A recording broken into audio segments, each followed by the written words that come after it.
Louvado seja Deus. Graça e paz, irmãos. Amém.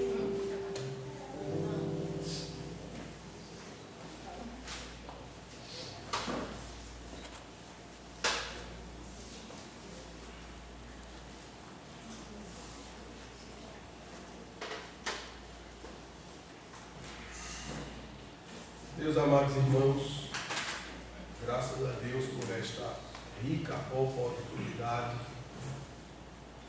e mais uma vez poder estar aqui com vocês para nós juntos partilharmos a palavra do Senhor, não é?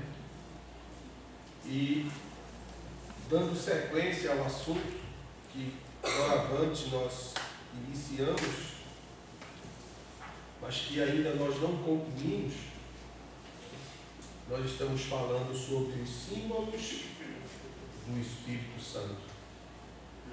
E hoje nós vamos falar a chuva como símbolo do Espírito Santo. E a chuva é um dos símbolos do Espírito Santo mais citados na Bíblia. Por isso nós vamos ver esse símbolo dentro de duas vertentes. Então é necessário que você preste bem atenção, porque eu já falo devagar, vou falar um pouco mais devagar ainda, porque ainda não estou 100% recuperado.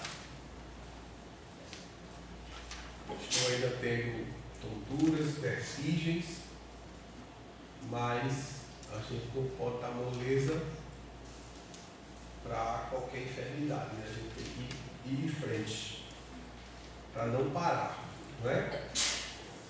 E, meus queridos irmãos, quem trouxe sua Bíblia, mas não tem assim aquela facilidade de acompanhar, não abra, fique ouvindo, porque se você às vezes vai procurar, aí não consegue encontrar, e você nem ouve que estamos falando, nem consegue encontrar para ler. Então é melhor você ficar ouvindo e depois você vai assistir lá no canal e vai pegar tudo já bem mastigadinho para entender o que é que Deus quer falar com a gente através desta analogia entre o Espírito Santo e a chuva. Amém, amados? Amém. Falta de chuva é uma grande provação, é ou não é? Não é? Assim como a seca pesada pode causar catástrofe, fome e morte, assim também é a falta de chuva espiritual. Uma expressão de pobreza e morte espiritual. Lemos na Bíblia a respeito de tempos de seca, coisas sérias que têm a sua aplicação também na nossa vida espiritual. Assim como a falta da chuva traz destruição e morte, assim a ausência do Espírito Santo na vida de uma nação, de um indivíduo, de uma pessoa, também traz morte. Se o Espírito Santo não tiver acesso direto à nossa vida, quando eu digo acesso direto, irmãos, eu quero dizer que ele tem a liberdade de ser o Senhor da sua vida. Porque uma coisa é você ouvir, outra coisa é você permitir que a palavra que você ouviu transforme sua vida. Conhecereis a verdade. E a verdade, e essa verdade, ela é revelada pelo Espírito Santo. É Ele que descobre, que descortina toda a verdade sagrada. O próprio Jesus diz em João 14:26: quando o Consolador vier, Ele vos fará lembrar de tudo quanto vos tenho dito e ensinado. Então é o Espírito Santo que lembra, é o Espírito Santo que traz o entendimento. 1 de João 2,20 diz: vós tendes a unção do Espírito Santo e entendeis tudo. O Espírito Santo em nós, ele nos faz compreender o contexto real da vida. Não é a vida, mas o contexto real. Porque uma coisa é você ter a vida, outra coisa é você entender o contexto da vida. E quando a gente tem a ação do Espírito Santo, nós não somos mais pessoas normais. A palavra de Deus diz na primeira carta de Paulo aos Coríntios, o apóstolo Paulo diz que o homem natural, ou seja, o homem carnal, o homem que não serve a Deus, não compreende as coisas do Espírito ou coisas espirituais, porque lhe parecem loucura. Mas o que é espiritual entende, discerne tudo e por ninguém ele é discernido. Então, diante disso, a necessidade da gente entender cada coisa, cada assunto da palavra de Deus, a fim de que a gente, irmãos, entenda o dia a dia, o passo a passo, para que nós possamos crescer em Deus de forma ajustada e equilibrada. Nós sabemos que Jesus está muito perto de voltar, sim ou não? Sim. Os sinais estão se cumprindo. Mas se você abre a internet, você vê pastores falando todo, olha porque vai estar acontecendo isso, não, porque está acontecendo aquilo, não. A gente sabe que Jesus está voltando. Mas enquanto, coloque isso na cabeça de vocês, enquanto lá, a mesquita de Almar não for derribada e começar a construção do terceiro templo, isso não acontecerá.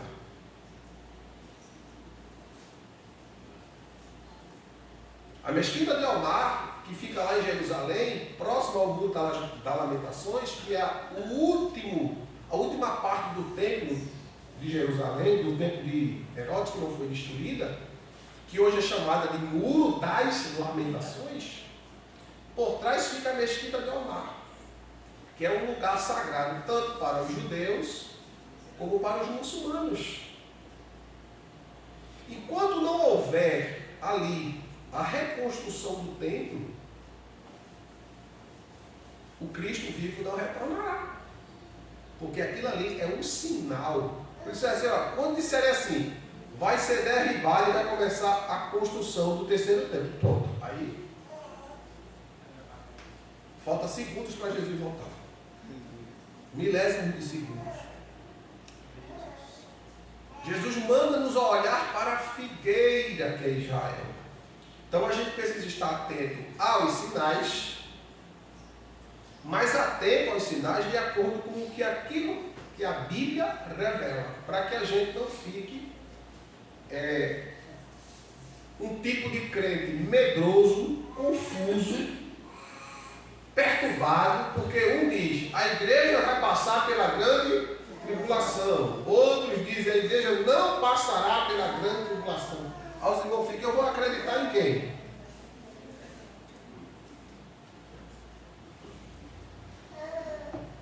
Então é por isso que é essencial você entender assuntos que aparentemente são simples, que para mim não existe assunto simples na Bíblia. Todo assunto é importante e de grande relevância. Então entender esse contexto da questão do Espírito Santo, como a chuva como símbolo do Espírito Santo, é importante para que você entenda o passo a passo de Deus na nossa vida. Tanto a falta como o excesso de chuva é uma ação do Espírito Santo cumprindo o propósito de Deus. Ou seja, a falta traz destruição e morte. E o excesso também traz destruição e morte. Por isso que a Bíblia diz que os céus, eles proclamam a glória de Deus. E o firmamento anuncia a obra das suas mãos. Um dia faz declaração ao outro dia e assim sucessivamente. Em Romanos 1,18 diz que do céu, veja só, Salmo 19 diz que os céus proclamam a glória de Deus. E Romanos 1,18 ao 21, Deus fala através do apóstolo Paulo que do céu se manifesta a ira de Deus sobre toda injustiça e impiedade dos homens, que detém a verdade de Deus, detém. Eles querem parar a verdade de Deus. Mas a própria palavra diz que nada podemos contra a verdade. Segunda carta aos Coríntios 13:8. Nada a gente pode contra a verdade de Deus. Porque a palavra não é de Silvio, a palavra é de Jesus. E a palavra dele não mente. Paulo, escrevendo a Tito, diz que é impossível Deus mentir. Glória a Deus. Deus não mente. Então, Deus abençoa o seu povo com chuvas na medida certa. Deus não extravia. Quando não tem a gente tem que dizer, Senhor, eu quero estar cheio de poder. Mas você quer poder para quê? Senhor, me enche de poder para quê? Deus diz assim, para que você quer poder, meu filho? Para ficar em casa, sentado? Lhe dou não.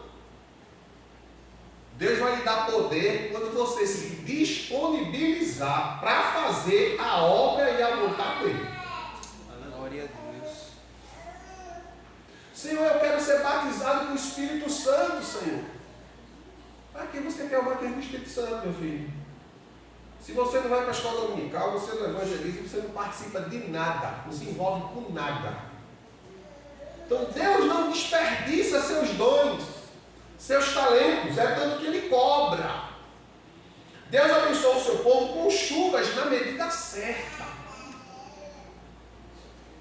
Na medida certa. Deuteronômio 11:14, Joel 2:21-23, Zacarias 10:1-3, Amós capítulo 4, verso 6-8. E quando o povo se volta contra Deus, aí Deus retém a fartura. Porque, irmãos, e tem crente que se revolta contra Deus? Tem. Se volta contra Deus, eu não faço. Bate o pé, eu não faço, Jesus. Ah, você não faz não? Muito bem. Não tem problema. Vamos ver. Vamos ler. Quem achou, tudo bem. Quem não achou, quem não consegue achar, fica ouvindo. Deuteronômio capítulo 11, verso 14.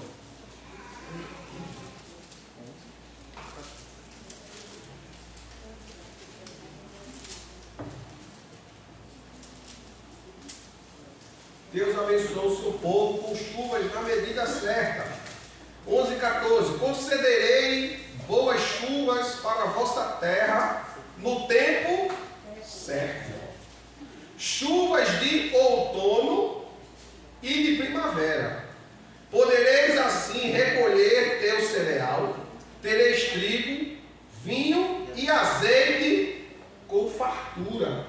Ele diz ainda: darei boa erva no campo para os vossos rebanhos, de modo que podereis vos alimentar e ficar plenamente satisfeitos. Então Deus abençoa o povo dele na medida certa. E dentro desse contexto ainda, para a gente não prolongar muito, o livro do profeta Zacarias, Zacarias capítulo 10.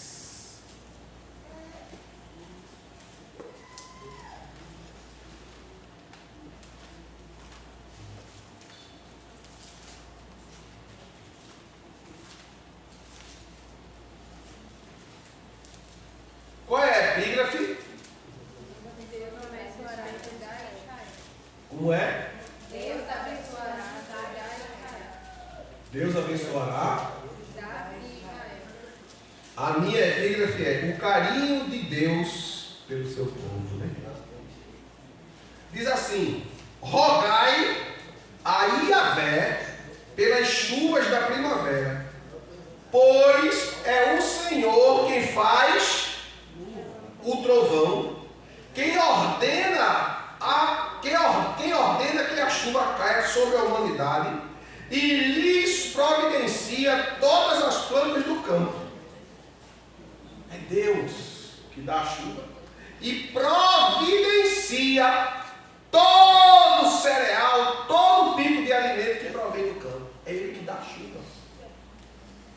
E Ele dá no tempo.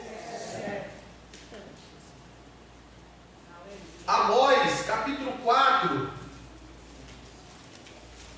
Amós, capítulo 4, versos 6 e 7, ou 6 a 8. Amós 4, verso 6 a 8.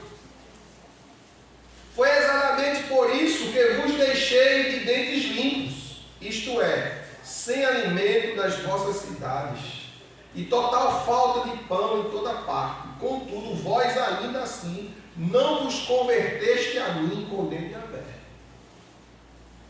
Também fui eu que retive a chuva quando ainda faltava 3 meses para a colheita. Mandei chuva em uma cidade, mas não mandei na outra. A plantação recebeu chuva, outra nada teve e secou. O povo de 2 ou 3 cidades vagava andando de uma cidade a outra em busca de um pouco de água para beber, mas não conseguiu matar a sede. E ainda assim vós não refletistes, nem voltastes para mim, reclama o Senhor. O que é que Deus está dizendo? Eu dou a chuva na medida certa. Mas quando o povo se volta contra mim, se voltar contra Deus, é se rebelar contra Deus, Deus retém a chuva.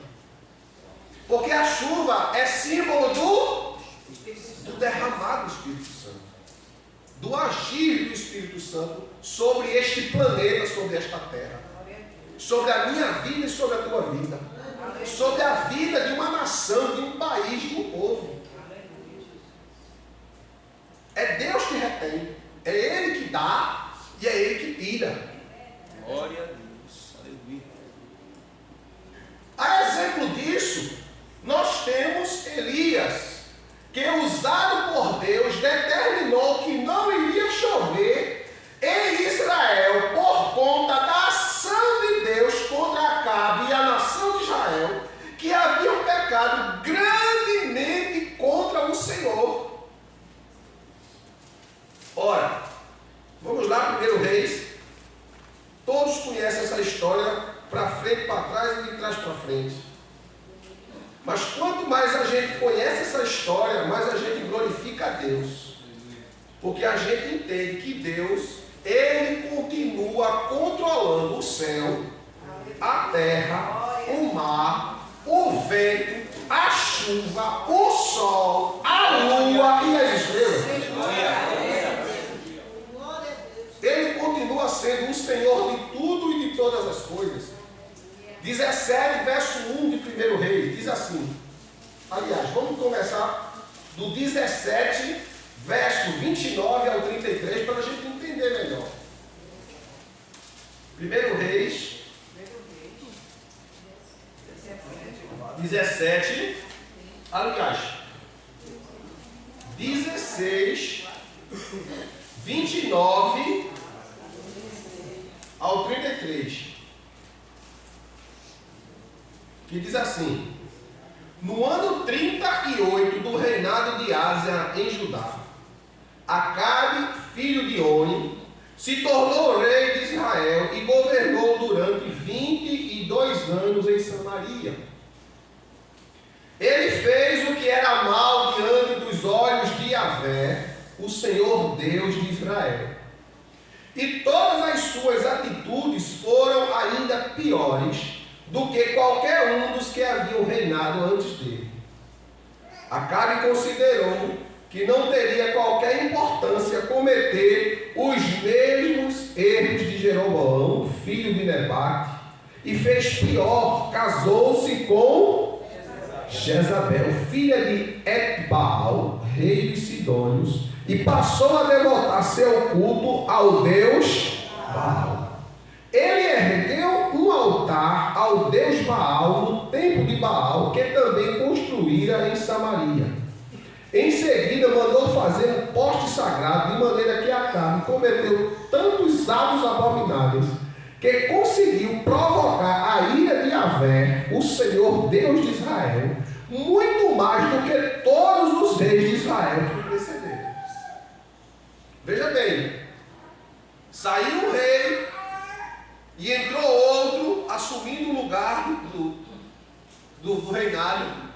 E ele não considerou os atos e os pecados cometidos. Pelo contrário, continuou fazendo as mesmas coisas e ainda piorou a situação.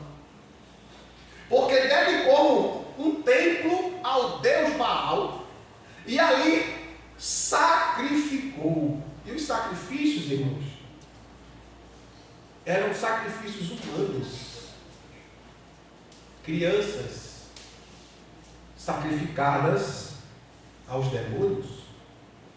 E a Bíblia diz que ele provocou, como vocês acabaram de ler, 1 Reis, capítulo 16, do verso 29 ao 33. Ele provocou a ira de Deus de tal maneira que Deus levanta o profeta Elias. E quando Deus levanta o profeta Elias, no capítulo 17, verso 1, Eliahu, que é o nome de Elias em hebraico, Eliahu. Elias, o tesbita que habitava em Gileade, declarou a Acabe: tão certo como vive Yahvé, o Senhor Deus de Israel, a quem sirvo, juro em nome do Eterno que não cairá orvalho nem chuva nos anos que se seguirão, exceto mediante a minha palavra. Nem orvalho, nem chuva. Glória a Deus. Porque na terra de Israel, em terras desertas, se você for no deserto do Saara, durante o dia é escaldante, durante a noite é extremamente gelado. Então, o orvalho do frio cai e resfria a terra. Deus disse: nem durante a noite vai cair frieza, vai ser quentura, calor. Vocês não vão ter o alívio da temperatura, vocês vão sentir plena derrota física, moral e espiritual. Por quê? Plena derrota física, moral e espiritual. Porque quando Acabe casou-se com Jezabel, que construiu um templo, que começou a fazer sacrifícios a Baal, passou a ser ensinado no meio do povo de Israel que era Baal que fazia com que a terra produzisse, que era Baal que abençoava as colheitas, que era Baal que fazia a terra frutificar, que era Baal que dava chuva. Aí isso provocou a ira de Deus. Irmãos, quantas pessoas têm feito isso até os dias de hoje? E nós estamos exatamente como diz o hino, dias de Elias,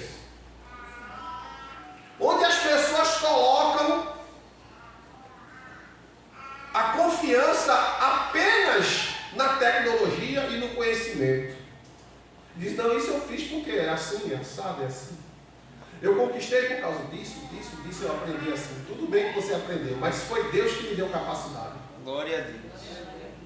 8 e 17 Deuteronômio: não dirás, foi a força do meu braço, a minha capacidade que me fez conquistar, mas dirás: o Senhor me deu força, o Senhor me deu sabedoria para que eu conquistasse.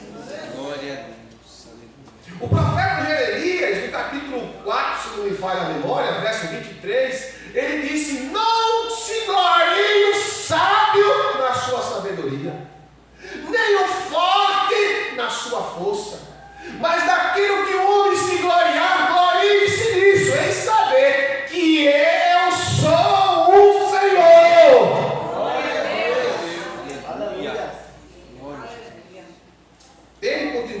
Senhor. Quando os homens acham que sabem demais, Deus, espera aí, eu vou dar um jeitinho em você.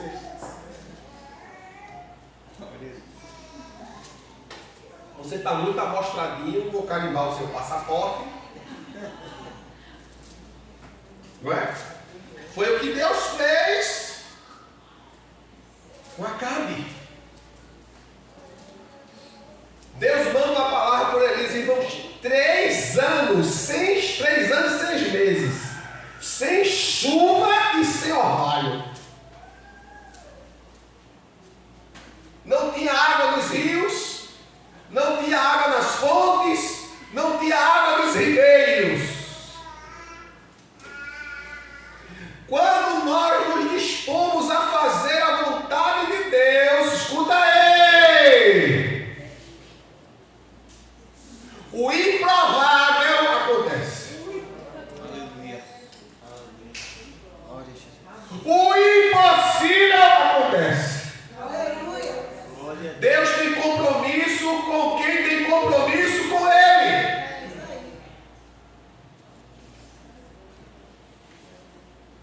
Elias entrega a mensagem e Deus diz a ele: vai para o ribeiro. E a Bíblia diz que Acabe mandou buscar Elias em todos os lugares e em todas as outras nações em redor de Israel. E obrigou aos outros reis a fazer um juramento de que Elias não estava lá. E não acharam Elias. Sabe por quê? Porque quem me esconde e te esconde é Deus. Glória a Deus. Aquele que habita no esconderijo do Altíssimo, na sombra do Onipotente descansar. Glória a Deus. É Deus que guarda. É Deus que desmonta o arsenal de Satanás. É Ele que faz, não tem outro não. Ele vê, como diz no Salmo 101, verso 5. É Ele que te esconde. É Ele que te abriga daquele que está à espreita da tua vida. É Ele que quebra o arco. Alguém prepara e diz: agora ela não está vendo, ele não está vendo, eu vou lançar. Aí não te atinge. Sabe por quê? Porque 10.000 cairão ao teu lado, 1.000 cairão ao teu lado, 10.000 à tua direita, mas tu não serás atingido. Agora, com essa observação, quem tem compromisso com Deus. Elias foi levantado por Deus, irmãos. Não foi para lutar contra um homem, foi contra um país inteiro que estava debaixo do pecado, da desobediência, da idolatria, do culto aos demônios.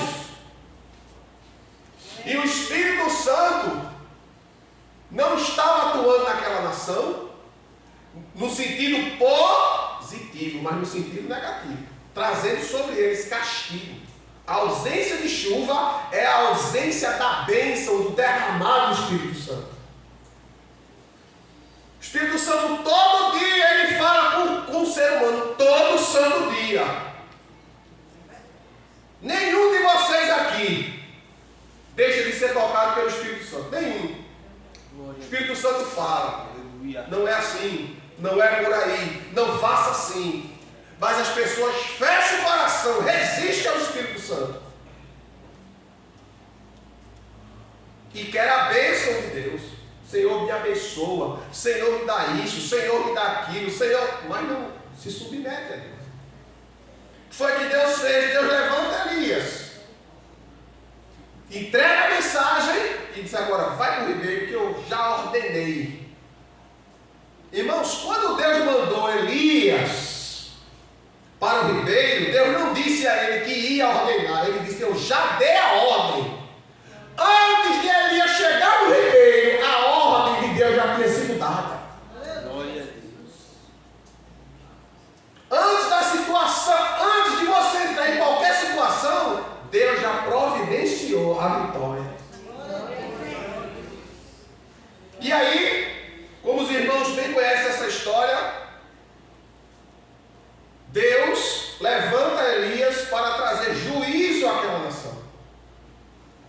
Conforme diz, capítulo 18, verso 1 e 2. 18 de 1 Reis. Algum tempo depois, no terceiro ano daquela severa estiagem, Yahvé, o Senhor Deus, ordenou a Elias: vai apresentar-te diante de Acabe. Eis que eu vou mandar chuva sobre a face da terra. Elias partiu e foi a fim de ser recebido por Acabe. A fome era como? Extrema. Em Samaria. Fome extrema. Será que morreu muita gente de fome? Não. Morreu. Muita gente morreu de fome. Homens, mulheres, crianças e animais. Aí as pessoas assim, mas Deus não é amor? O que é que Deus permite? Irmãos, quem deu a vida foi Deus, e só Ele pode tirar. Aleluia. Aleluia. Ele diz: eu mato e eu faço viver. Porque é Ele que dá, então Ele tem direito de tirar. A minha vida, escute bem, a minha vida não é minha. Porque eu não tenho poder de dar e tomar de volta. Se eu morrer, morri. Se eu quiser voltar, eu posso voltar? Não. Porque a vida não pertence a mim, a vida pertence a Deus. Por isso que Jesus é Deus.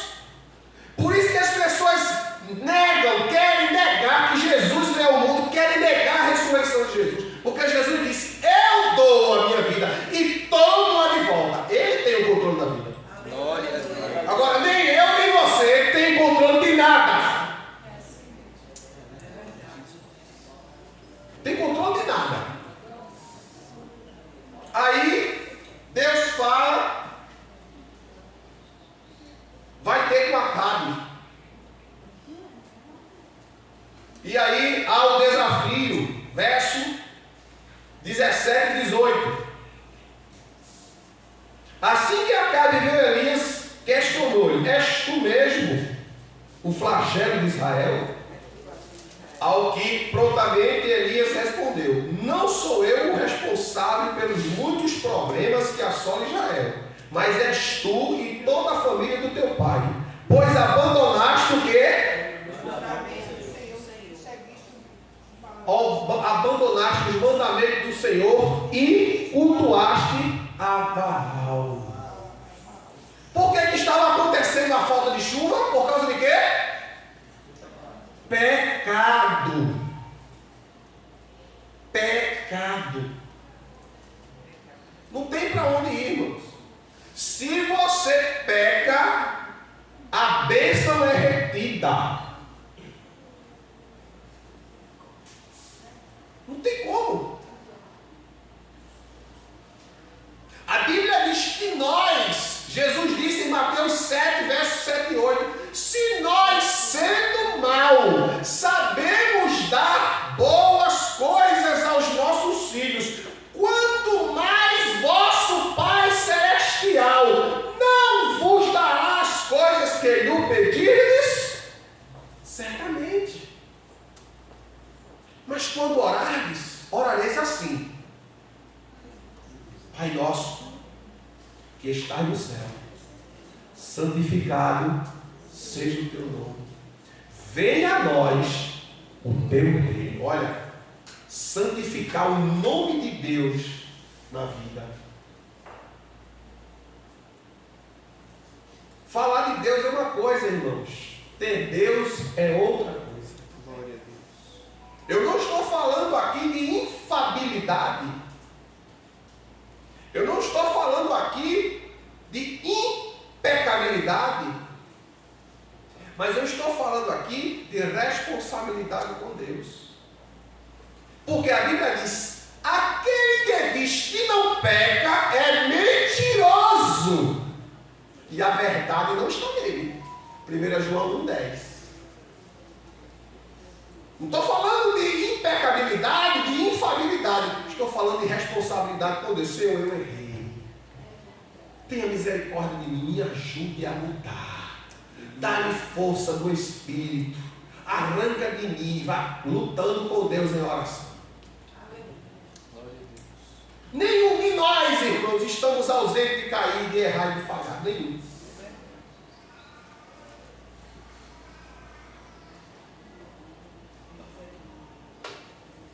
Há muitos crentes que ainda não aprenderam. O campo de batalha do diabo é a tua mente. É aqui na cabeça. Aonde Satanás lança os seus dardos inflamados. Lança suas setas malignas. E se tu não tiver, olha, com o capacete da salvação. Por isso que Paulo diz, revesti-vos, pois, de toda a armadura de Deus, para que possais estar firmes no dia mau. Ele diz, tendo, pois, sido revestido com a couraça da justiça. Crente que anda de forma correta, íntegra. Aí ele diz, cingido com o cinto da verdade. Calçado os pés com a preparação do Evangelho da paz. Embraçado o escudo da fé, com o qual você vai apagar os dardos do maligno. A espada do Espírito, que é a palavra de Deus, e o capacete da salvação, mente blindada. Glória a Deus. Quantas vezes o diabo chega para você e fica lá na sua mente perturbando? Porque o diabo chega todo dia, para mim e para tu. Tu não vai vencer. Desiste. Olha isso aí. Aí começa a botar pensamentos. Pensamentos de morte, pensamentos de desânimo, pensamentos de desistência, pensamentos de dizer tu não é digno, tu não merece, tu não pode, tu nunca vai ser alguém. Aí começa a trazer confusão e você fica assim, ó. Meu Deus, é mesmo. Eu não mereço, eu sou indigno. Não vai adiantar eu ser crente, não. Eu vou para o inferno mesmo. Mas que quanto mais eu quero ser crente, mas eu estou vendo que eu não posso. Entenda que a salvação não depende de você, depende de Jesus. Glória a Jesus. Aleluia. Sabe por quê? Sendo, pois, justificados pela fé. Temos pastor Deus. Justificados pela fé em quem? Em Cristo Jesus. Portanto, agora, nenhuma condenação há. Quando o diabo dizer assim para você, você não vai chegar no céu, você diga para ele, Satanás, não há mais condenação para mim. Aleluia. Jesus levou sobre ele a minha condenação. Ele pegou aquela carta que estava escrito, condenado ao inferno, Silvio Vieira de Mello, Janine Alves Viana, Marilene Coutinho do Espírito Santo, Givaldinho Coutinho do Espírito Santo, Lívia, saiu o nome de tudinho. Aí Jesus disse, isso aqui? São essas acusações aqui? Escuta bem, Satanás, o que eu estou fazendo? Glória a Deus, aleluia. Glória a Deus. Glória a Jesus. Louvado seja Deus. Glória. Glória a Deus. Aleluia. Aleluia. Capítulo 1, verso 14 e 15 da carta aos Colossenses. E na cruz cravou a cédula de acusação que havia contra mim, contra você, contra nós, e expôs publicamente ao vitupério toda a potestade. Jesus envergonhou a todos os demônios como estava cravado na cruz e disse, Teletestai, ou seja, está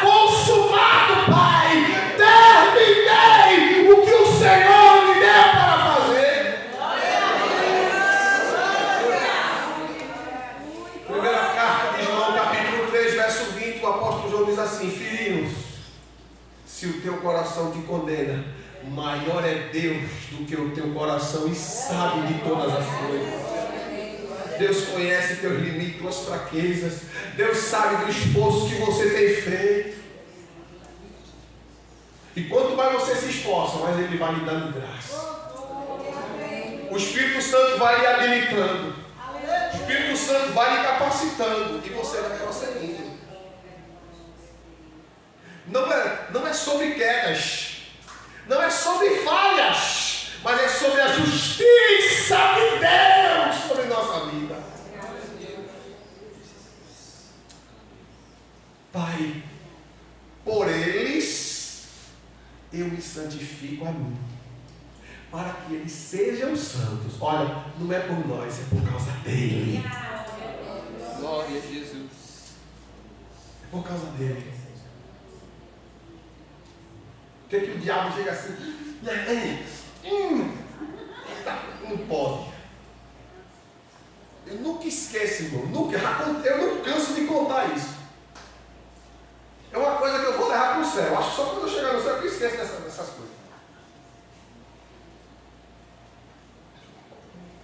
Glória a Jesus. O dia que o demônio incorporado da mulher disse: quem é você? E eu disse: eu sou filho de Deus. Quem és tu? Glória a Deus. E eu pude dizer na cara do diabo: me acusa de pecado. Menino se entronchou todinho e não pôde dizer nada. Glória a Jesus. Louvado seja Deus. E eu disse simplesmente: saia daqui, seu cachorro perdido. Glória ao nome de Jesus. Aleluia. Aleluia. Sem a ação do Espírito Santo, irmãos, a gente vai para canto nenhum. E aquela nação estava debaixo de pecado, debaixo da idolatria, debaixo da morte. O povo tinha abandonado a Deus e voltado a cultuar os demônios.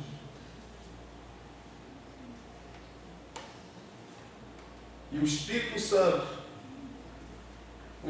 muitas pessoas não veem esse nome Espírito Santo assim, no Antigo Testamento. Você não vê muitas vezes essa expressão Espírito Santo, você vê Espírito do Senhor, ou a ação do Senhor, mas o Espírito Santo estava lá agindo.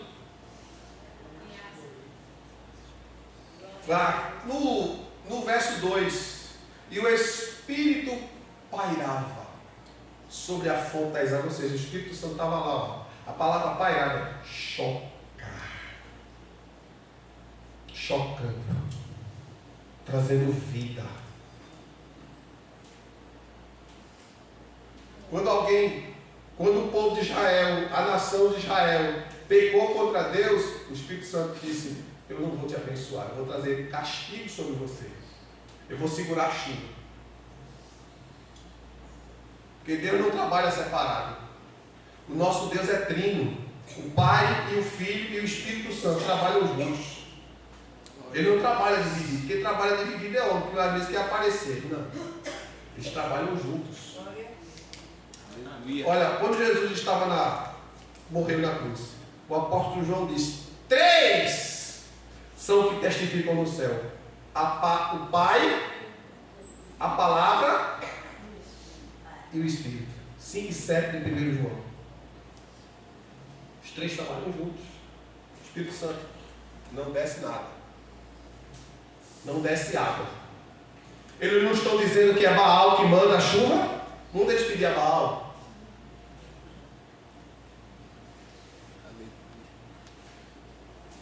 Choveu? Caiu alguma gota d'água? Não cai. Pois é. Elias lança um desafio a toda a nação de Israel. Convoca o povo. E vamos ver qual é o Deus que responde com fogo. Prepare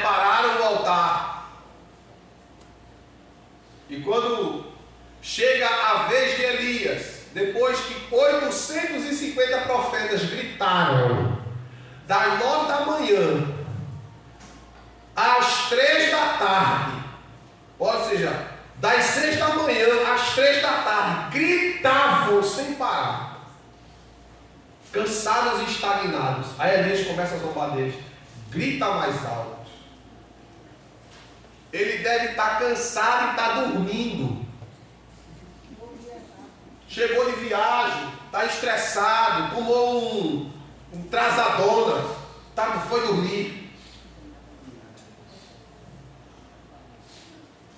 E Elias começou a tirar onda. E quando viu que não tinha gente, agora é a minha vez. E a Bíblia diz que Elias arrumou o altar.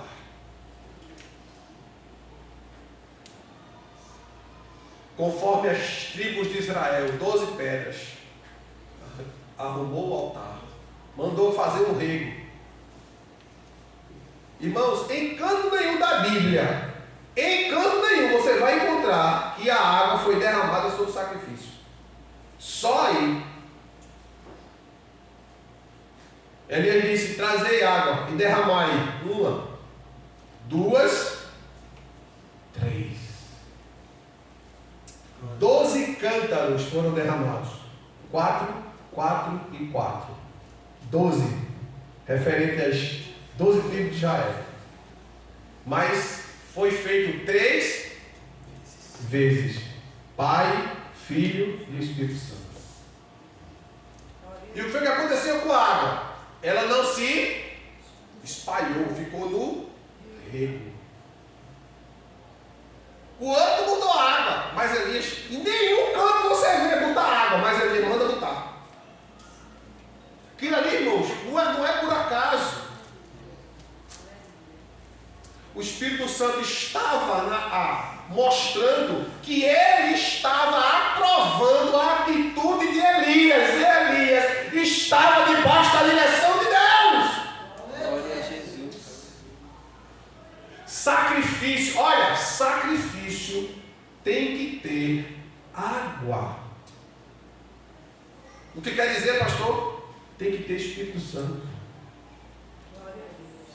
Sem Espírito Santo, teu sacrifício não chega lá não. E a Bíblia diz, irmãos, que quando Elias começou a orar, nem terminou a oração, desceu fogo do céu, consumiu o holocausto, derreteu as pedras, lambeu a água do rio. Foi o que aconteceu com o povo? Todo o povo prostrou-se e começou a clamar: somente o Senhor é Deus. Aleluia. Glória a Deus. Mas aí vem outra questão. O povo se converteu? Não. Tem pessoas que o Espírito Santo está falando, está orientando, está dizendo, ele está ouvindo, sabe que é Deus, vai dizer: agora não. Depois eu me conserto. Não, agora não, Jesus vai demorar ainda. E se tu for, se ele te chamar 18, e for tu. 35 está na fila, só eu, vem-te embora.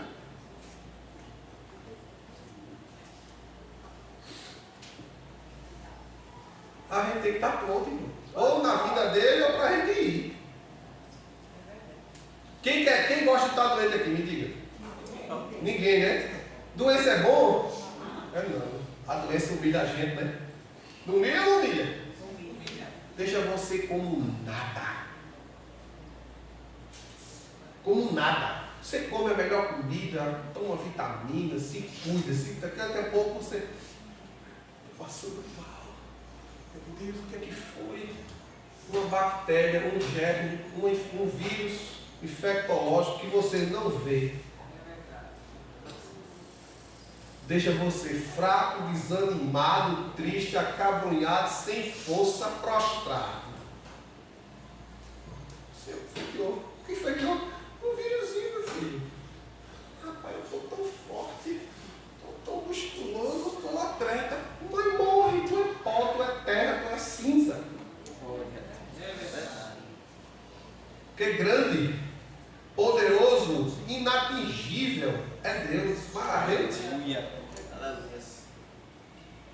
A gente tem que estar todo dia pedindo misericórdia. Senhor, tem misericórdia, Senhor. Tem misericórdia de mim, me ajuda, me dá graça, me dá sabedoria. Me guarda, me livra, me poupa, Senhor. Porque somente Deus, irmão, nesse mundo a gente está. De doença, de enfermidade. Vocês vão ver agora, do início do ano, como é que vai ser. Estou projetando isso para 2025. Vou fazer isso. Vai, bota logo debaixo do teu joelho. Diz, bota debaixo do teu joelho. Diz, Senhor, minha vida pertence a ti. Eu quero estar debaixo da tua direção.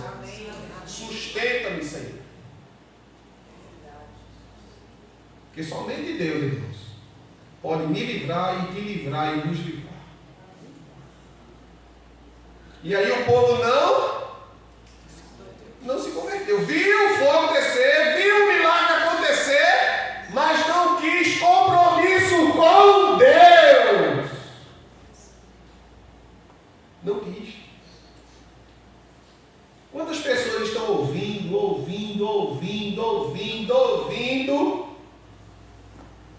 Eu gosto tanto de ouvir a palavra. Bem-aventurados são os que ouvem a palavra, mas bem-aventurados são os que ouvem e praticam a palavra.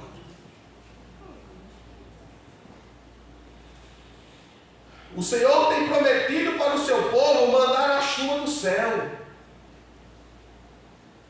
Como a gente já leu em Deuteronômio 11:11.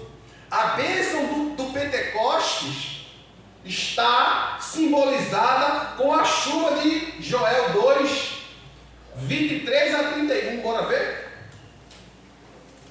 No termo Pentecoste, que foi a inauguração da... Quem lembra? Pentecoste foi o quê? A inauguração de quê? Quem lembra? O dia de Pentecostes,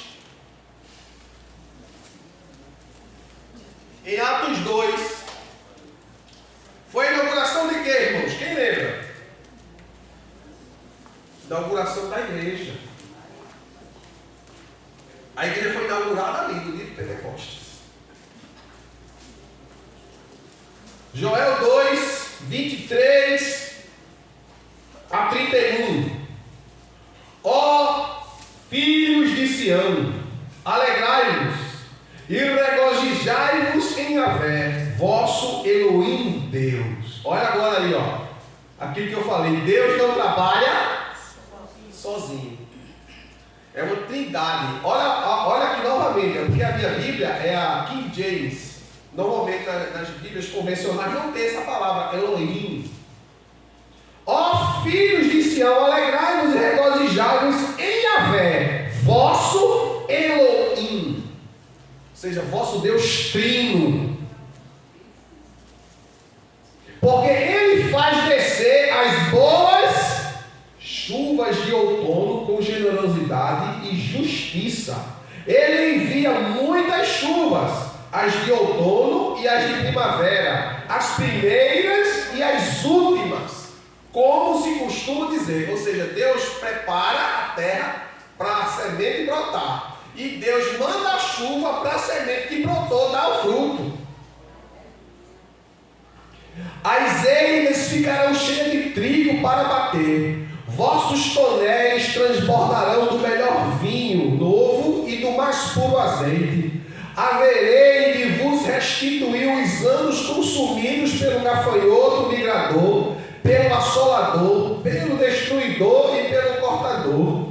Meu grande exército que mandei contra vós para castigar-vos. Então comereis à vontade, até vos fartardes, e louvareis o nome de Yahvé, vosso Elohim, Deus que realizou maravilhas em vosso benefício.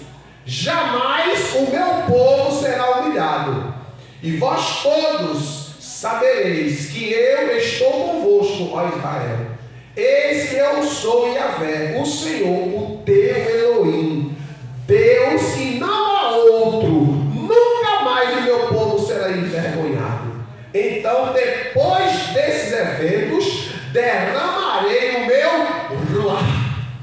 Lembra que eu falei no mês passado? sobre Nefesh e Ruach. Nefesh é sopro, Ruach é sopro poderoso, ou seja, o Espírito que entra e levanta e traz vida. Espírito sobre todos os povos, os seus filhos e suas filhas profetizarão, os idosos terão sonhos, os jovens ganharão visões, inclusive sobre os escravos e serviçais da época. Derramarei do meu Espírito naqueles dias e farei com que ocorra eventos espantosos no céu e na terra: sangue, fogo e grandes nuvens de fumaça. O céu se converterá em trevas e a lua em sangue, até que chegue o grande e temível dia do Senhor. Glória a Deus. Existe uma lei da chuva. Qual é a lei da chuva? É a obediência diante de Deus e da sua palavra.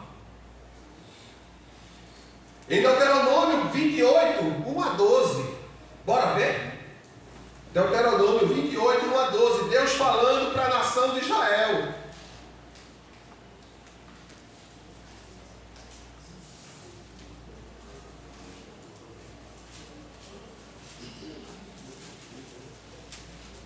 Deuteronômio 28.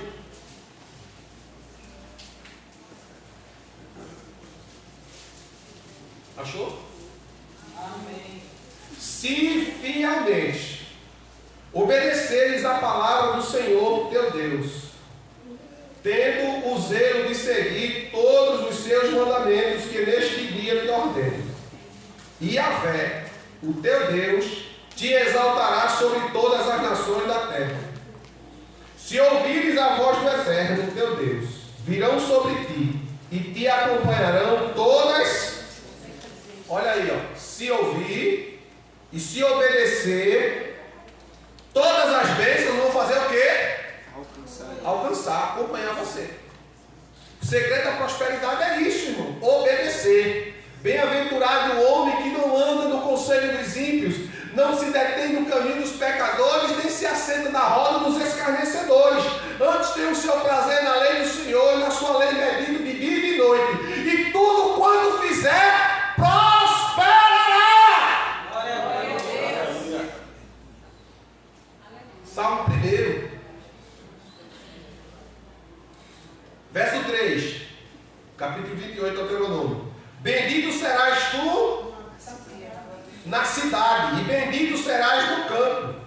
Benditos os filhos do teu ventre, como igualmente as colheitas da tua terra, os bezerros e os cordeiros dos teus rebanhos. Bendito o teu cesto e a tua amassadeira. Bendito serás ao entrares e bendito ao saíres. O Senhor fará que sejam derrotados na tua presença os inimigos que se levantarem contra ti. Por um caminho partirão contra ti, mas por 7 caminhos fugirão de ti. O Senhor enviará bênção aos teus celeiros, bem como a todo o trabalho realizado pelas tuas mãos. E a fé, o teu Deus, te abençoará ricamente na boa terra que te concede. E a fé fará de ti seu povo santo, exatamente como te prometeu sob juramento, se obedeceres aos mandamentos do Senhor, o teu Deus, e andares nos seus caminhos. Então todos os povos da terra verão que és abençoado e protegido pelo nome de Yahvé, e terão pavor de ti. O Senhor te concederá grande prosperidade no fruto saudável do teu ventre, nas muitas crias dos teus rebanhos e nas colheitas abundantes da tua terra.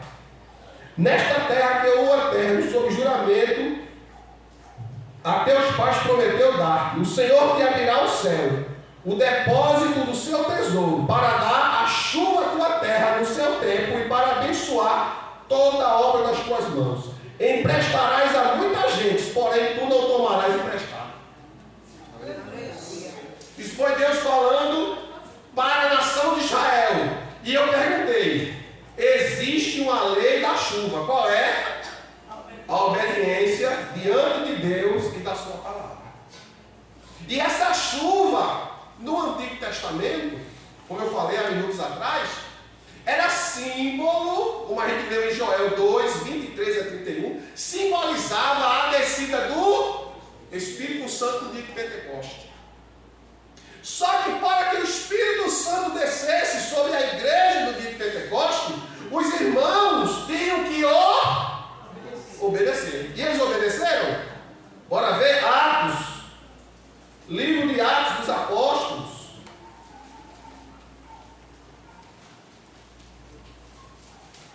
Capítulo 1.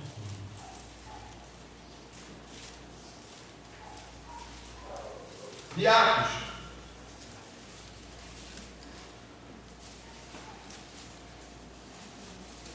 Verso 8. De Atos.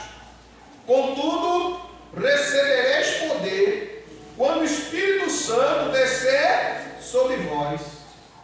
E sereis minhas testemunhas, tanto em Jerusalém como em toda a Judéia e Samaria, até os confins da terra. Tendo dito estas palavras, foi Jesus elevado às alturas, enquanto eles o contemplavam, até que uma nuvem o encobriu da vista deles. Agora, verso 12 ao verso 14. Verso 12 ao verso 14 do capítulo 1. Então eles voltaram para Jerusalém. Jesus disse a eles o quê? Não se ausente de Jerusalém. Não fique fora de Jerusalém. Os discípulos receberam a instrução e obedeceram. Voltaram para Jerusalém. Vindo do monte chamado das Oliveiras, que fica próximo a Jerusalém, a distância de cerca de 1 quilômetro. Assim que chegaram, subiram a um grande aposento onde se hospedavam. Estavam presentes Pedro e João, Tiago e André, Filipe e Tomé, Bartolomeu e Mateus, Tiago, filho de Alfeu, Simão Zelote e Judas, filho de Tiago. Todos estes perseveravam unânimes em oração, juntamente com as mulheres, com Maria, mãe de Jesus, e com os irmãos dele. Foram para Jerusalém, obedecendo a Jesus. Quando chegou lá, tudinho subiu para o cenáculo e disse: vamos orar. E o que foi que aconteceu, irmãos? O derramar do Espírito Santo. Deus quer abençoar a sua vida, mas você precisa obedecer. Eu não estou dizendo que é fácil não, irmãos, porque existe uma guerra dentro da gente, uma luta diária. O pecado puxa você para baixo, o Espírito Santo diz: não, rapaz, faz mais uma forcinha, te esforça mais. Por quê? Porque eu estou contigo. Eu sou aquele que te ajudo. Eu sou aquele que te sustento. Eu sou aquele que te amparo. Eu quero te abençoar. Mas te esforça. Senhor, está difícil, é muita tribulação. Mas tenha bom ânimo. Eu venci, você vence também. Você vai vencer também, tenha ânimo. Não desista. Quando, porém, o povo de Deus desobedecer, então o céu se torna como bronze e em lugar de chuva aparece a poeira. Em seca. 28 Deuteronômio, versos 22 a 24. Como é que Deus manda a chuva? Como é que Ele manda a chuva? Ele cobre os céus com nuvens e prepara a chuva. É Ele que faz tudo, irmão. Vem, Salmo 147. Salmo 147.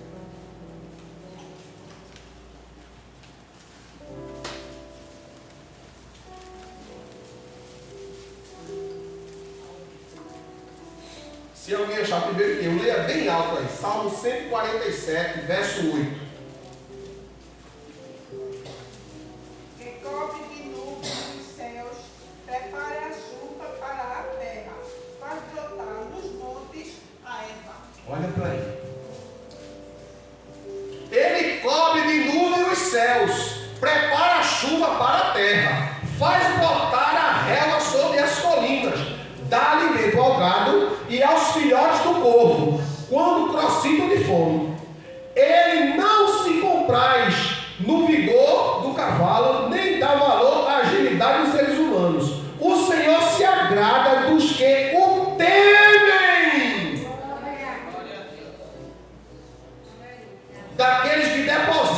sua esperança em seu amor leal e perene. Ele prepara, vou mandar chuva, para que os homens glorifiquem o meu nome e saibam que eu não tenho prazer na violência, na força. Eu tenho prazer é que eles confiem no meu amor perene. Aquele hino da harpa cristã, 124. Adorai o Rei do Universo, terra e céu, cantai o seu louvor. Todo ser do grande mar submerso, louve ao dominador. Isso, ele domina em cima e ele domina embaixo. Glória a Deus. A sua benevolência é como nuvens de chuva. Devemos temer a Deus que manda a chuva. Deus nos orientou que devemos pedir a Deus a chuva e Ele tem dado uma promessa sobre isto, pedindo a Ele chuva. Zacarias 10, que a gente leu, verso 1 Reis 8:35.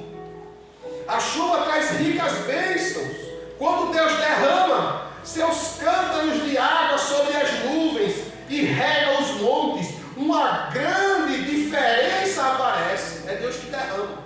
Vem cá, nuvens. Vou botar uma aguinha aqui em vocês. Pega aí o balde aí, menino. Vem cá, Gabriel, traz um balde d'água aí. Isso é uma ilustração, viu, irmão? Toma uma gotinha d'água aqui. Vai-te embora. Chove ali naquele lugar. Ele tem poder para isso. Glória a Deus. Eu não sei se vocês já viram. Você está no centro do Recife, está lá um toró. Quando você pega o ônibus que chega aqui, aqui está seco. Ou não é? Aí Deus diz, eu quero água aqui, mas ali não. Glória a Deus. Glória a Ele. Ele que controla tudo. Escuta, Ele controla tudo. Aleluia. Mas pastor, eu estou sofrendo tanto. Ele está no teu sofrimento, preparando alguma coisa para você. Ele não vai te deixar sofrer em vão, não. Quando é Deus que coloca, Ele coloca para te preparar para algo melhor e maior. Você tem que entender a diferença quando Deus bota e quando a gente se coloca. E quando a gente se coloca, quando a gente pega, aí está procurando prova para si. Meu Deus, menino, aos teus olhos tu está pecando e tudo é que eu te abençoe.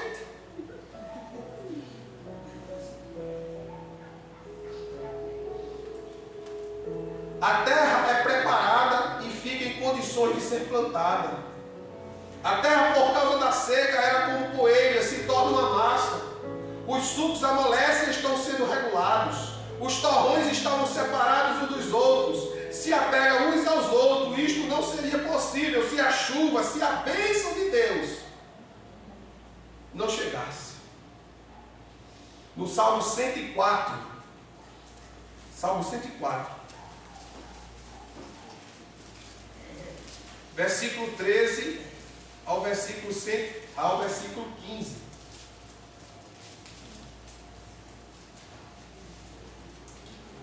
Salmo 104, versículo 13 ao 15. Do alto das tuas moradas, regas os montes.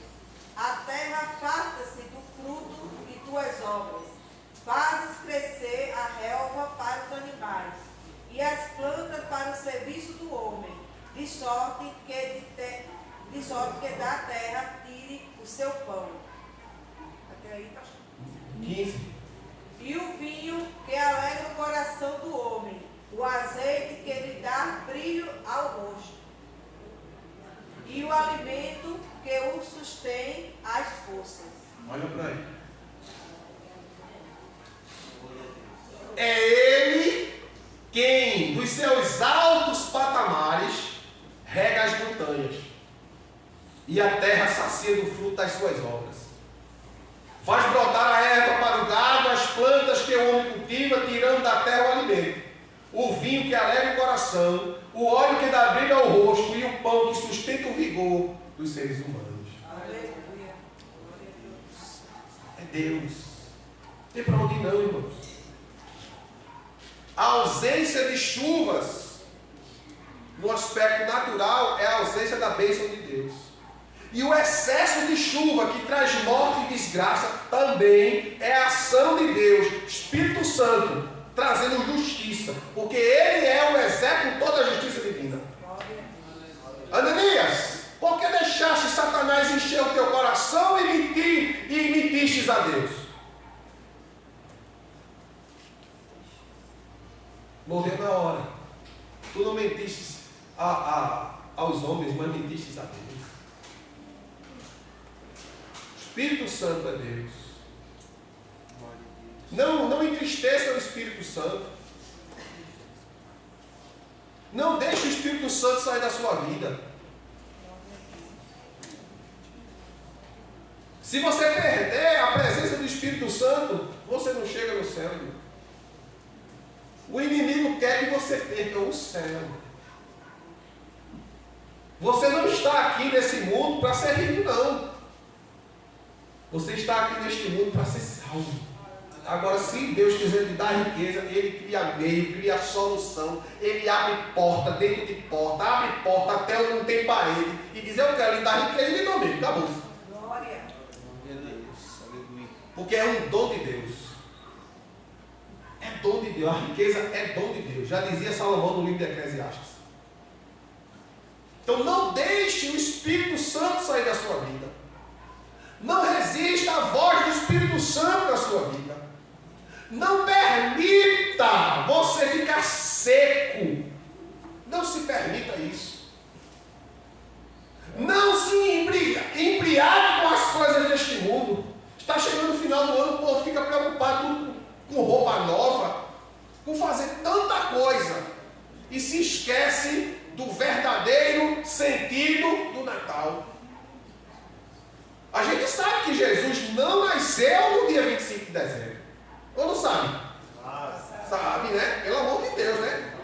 25 de dezembro, irmão, era uma festa romana, dedicada ao deus Saturno, onde eles cultuavam a Saturno. Como a Igreja Católica Apostólica Romana introduziu, não é, um sincretismo religioso misturado com o Evangelho, e implementou isso há muitos séculos atrás, e que isso se tornou parte da cultura ocidental, aí usa isso aí para enganar os cristãos. E cria aqueles símbolos de Natal, que tudo aquilo ali, cada coisa daquela ali, tem uma coisa envolvendo a idolatria. A árvore, a grinalda que fica lá em cima, como eu não sei nem se é o nome certo, é grinalda, guirlanda, isso, na guirlanda, tudo isso tem uma simbologia, que eu não vou falar agora, que não dá tempo. Não é? O nascimento de Jesus ele foi entre outubro e setembro, segundo alguns teólogos. Outros dizem que foi entre março e abril. Então não temos uma data exata do nascimento de Jesus. Não temos. Aí chega o final do ano, o pessoal quer comemorar o Natal com cachaça, com música profana, com tudo que desagrada a Deus. E muitos crentes vão na onda.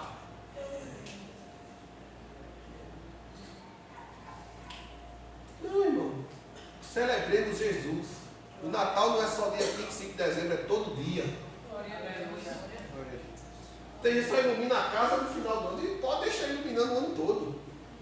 Porque Jesus nasceu na sua casa, nasceu na sua vida. Você pode deixar o ano todo. Você vai escutar alguém dizer assim, parece que é doido, Natal passou e a luz ainda está aí, deixa ali brilhar.